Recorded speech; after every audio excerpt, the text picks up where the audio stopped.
What's up, everybody? JJ here with Thrivistry, and today we're going to talk about why your people aren't recording their results.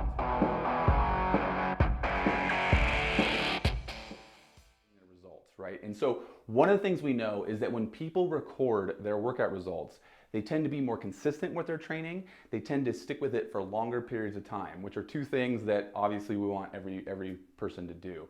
And there's great tools out there. My favorite's Beyond the Whiteboard. Train Heroic's pretty good, and Sugar WOD's also another real popular one. And we want people to record. Now, do they need to record every single workout? No, they don't need to record every single thing we do. But one of the biggest reasons why I don't see people recording their results for people not doing Thrivistry is you as a programmer or coach are not repeating workouts. If you're coming up with new workouts 3, 4, 5 times a week just because it fits better with your plan and you're constantly making up new workouts, what's the point of recording? Because they're almost never going to do a repeat. They're only going to repeat when you do certain benchmarks. And if you put in the time and you use tools and things to make sure that you're repeating a good workout from 3 months ago, 6 months ago, a year ago, then people are going to have a reason to log. And what's great about that is then if they're repeating, it's just a normal daily workout, it's not a benchmark, and they're like, oh, I did this one 6 months ago. Oh, look at that, like I set a new PR. And it was just a practice day, I wasn't going really hard, I wasn't trying to kill myself, and I still set a PR. Look how much I've improved.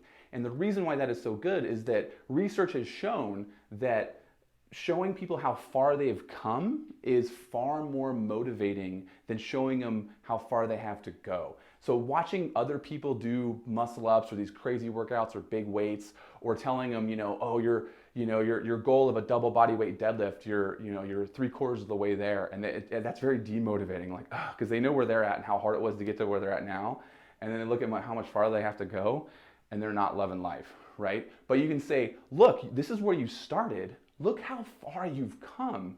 That is very motivating, and that keeps people consistently training and coming for a long period of time. And so by repeating workouts, usually with Thrivistry, we're going to do 1 to 2 sort of benchmark workouts, not just like CrossFit benchmark workouts, but workouts that I consistently post, 2 or 3 times a year. And then there's going to be 3 or 4 workouts that are repeats, that are just normal workouts that I've deliberately scheduled and programmed in advance and made sure that they fit with the programming theme and everything for that week. Those are going to show up another 3 or 4 times a week. And then usually there's 1 to 3, so an average of about 2 new workouts. So we're still rolling out with new workouts, so it's exciting. But people should be logging that every workout when they can. Or we should try to get people to log every workout.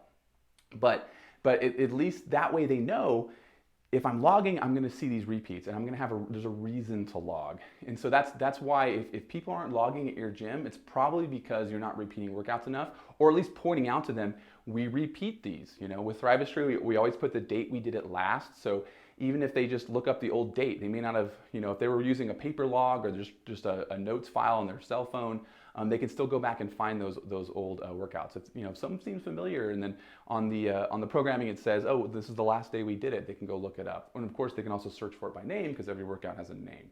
But that could be one of the reasons why your folks are not logging. So make sure that you guys are repeating workouts and then pointing out to people the benefits of logging, instead of just having it as an option. And then the other thing too is, if you're using Beyond the Whiteboard and Sugar WOD, make sure that you as a coach are going in and responding and typing things in and giving them thumbs up and fist bumps, so they get that feedback, that positive reinforcement to keep logging, so that they don't feel like they're just logging into the void. That's it for today, guys. Thanks a lot, and I'll see you in the next video.